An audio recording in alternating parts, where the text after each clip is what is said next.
Back in my school days, I was just an ordinary country kid who didn't know a thing about the real world. My friends, Kenta and Daichi, and I were inseparable. We spent our days messing around and living a pretty wild, carefree lifestyle. Kenta's family and mine had basically given up on us long ago, but Daichi's mother never did.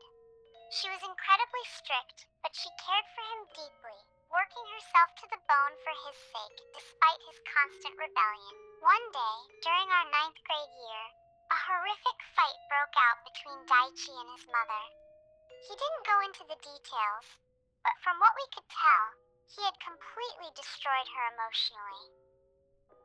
In the middle of the scandal, just as his mother reached her breaking point, his father returned home. Taking in the situation at a glance, the father walked silently past his son toward his wife.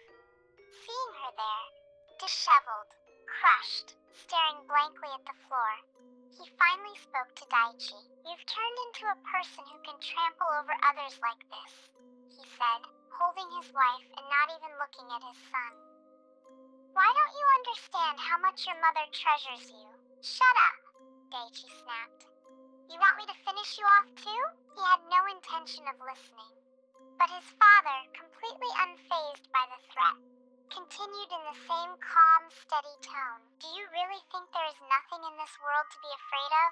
"Exactly. If there's something scary out there, show me. I'd love to see it," Daichi challenged. His father fell silent for a moment, then said, "You are my son, and I know all too well how much your mother fears for you. But if all you're capable of is dragging her through the dirt, I have an idea. Right now, I'm not speaking to you as a father, but as a stranger. I'm telling you this only because I am prepared for your death. If you agree, then listen." Daichi felt a heavy, terrifying resolve in those words, but he just smirked and said, "Go ahead, tell me. You know that place in the forest where entry is forbidden? Go there. Go deep inside. You'll understand the rest when you arrive. 'Cause the same kind of chaos there as you did here. If you're able to, that is." The forest his father mentioned sat at the foot of a small mountain in our area. The mountain itself was open for hikers, but deep inside the woods was a section cordoned off by a fence. Imagine a square with a small circle drawn inside. That circle was the area you were strictly forbidden from entering. The fence was nearly 2 meters high, wrapped in thick ropes and barbed wire. Around the entire perimeter hung white paper streamers, shide, and countless bells of all different sizes. It looked utterly eerie and unnatural. Rumors said it was a training ground for some cult because Miko, shrine maidens, were occasionally spotted there. Miko are young women who serve at Shinto shrines, traditionally performing rituals and maintaining the grounds. But it was so difficult to reach that almost no one ever bothered to check what was actually inside. Daichi met up with Kenta and me and told us what his father had said. "His old man wouldn't say that for no reason," Kenta noted. "The old man is bluffing," Daichi cut him off. "He's just trying to call my bluff. Let's go." Out of curiosity, we decided to join him. We packed some gear and set off after 1 a.m. We had been trekking through the forest for about 40 minutes when Daichi suddenly stopped. "Do you hear that?" he whispered. In the dead silence of the night, a sound rang out. The rustle of dry leaves. The snap of breaking branches. It was distant but clear. At first, we assumed it was just an animal and kept moving. But 20 minutes later, Daichi froze again. "Kenta, walk ahead a bit on your own," he requested. Kenta walked forward and came back. Daichi frowned, then paced back and forth himself. That's when it hit us. The sound was mimicking us. When we moved, it moved. When we stopped, it stopped. Someone was stalking us in the pitch black without a flashlight, maintaining the exact same distance. When we finally reached the fence, the sound stopped. But the sight of the enclosure filled us with genuine dread. Even we, who always laughed at the supernatural, felt it. Something beyond dangerous was on the other side of that line. Are we really going in? This place is definitely not normal, Kenta stammered. Shut up! Don't be cowards! Daichi started smashing the fence with his tools. The ringing of the bells was deafening. The fence was unnaturally strong, but with the help of the ropes, we managed to climb over. As soon as we dropped down on the other side, a crushing weight hit us, as if we had been locked in a tiny, cramped space. After walking another 20 minutes, we found a strange construction. 6 trees bound together by Shimenawa, sacred ropes, forming a hexagonal space. In the center stood a box that looked like an offertory box, rusty and covered in strange crests. Despite our protests, Daichi stepped inside the hexagon and began inspecting the box. He found that the back panel could be removed. Inside were 4 vessels containing some kind of liquid, and in the center lay 6 thin sticks with red tips, arranged in a bizarre shape. Daichi reached for them.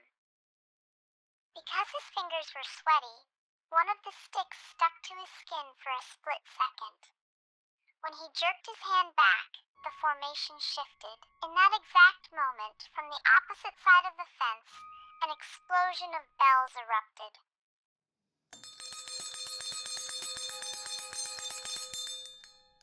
Daichi bolted toward the sound, and we followed. But suddenly he froze in his tracks. His flashlight was illuminating the base of one of the trees. A woman's face was peeking out from behind the trunk. Half of her face was visible, staring intensely at us.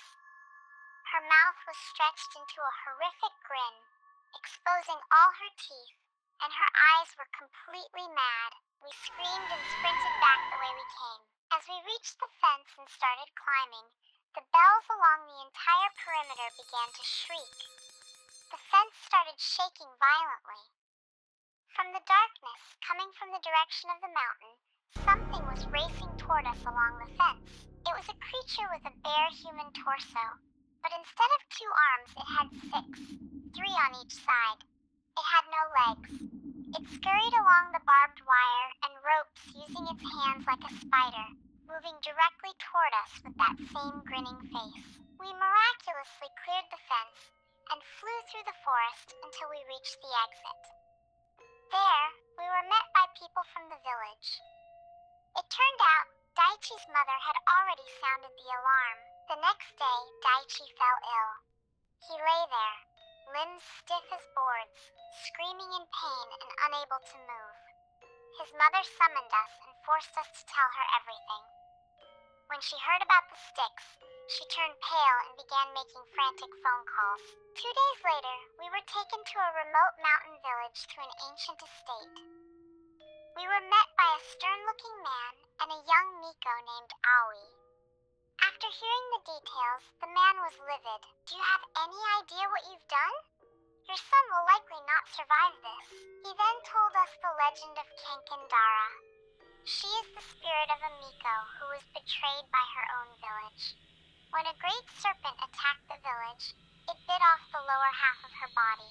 The villagers, fearing her spiritual power, decided to sacrifice her completely. They hacked off her arms so it would be easier for the serpent to eat her. Since then, she has been a spirit of vengeance.